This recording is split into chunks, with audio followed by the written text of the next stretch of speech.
कर्जत खोपोली मार्गावर आज सकाळच्या सुमारास एक भीषण अपघात घडल्याची घटना समोर आली आहे। या अपघातात दोन टेम्पोंची समोरासमोर जोरदार धडक झाली असून दोन्ही वाहन चालक जखमी झाले आहेत। जखमींना तातडीने कर्जत उपजिल्हा रुग्णालयात दाखल करण्यात आले आहे। मिळालेल्या माहितीनुसार आज सकाळी 6:30 वाजण्याच्या सुमारास कर्जत खोपोली रोडवरील नमस्ते हॉटेल जवळ हा अपघात घडला।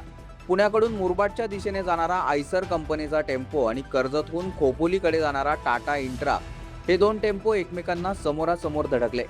या अपघातात टाटा इंट्रा टेम्पोने आपली लेन सोडून समोरून येणाऱ्या आयसर टेम्पोला धडक दिल्याचं बोललं जात आहे। या धडकेची तीव्रता इतकी होती की दोन्ही टेम्पोंचं मोठ्या प्रमाणात नुकसान झालंय।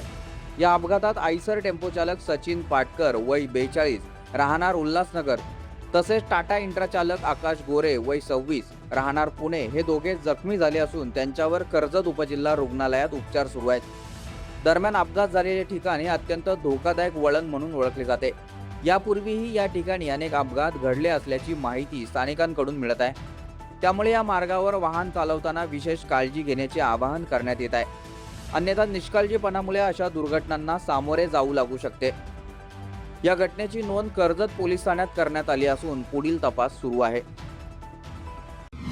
आपल्या परिसरातील ताज्या बातम्या आणि घडामोडी सर्वात अगोदर पाहण्यासाठी कर्जत अपडेटला सबस्क्राइब करायला विसरू नका।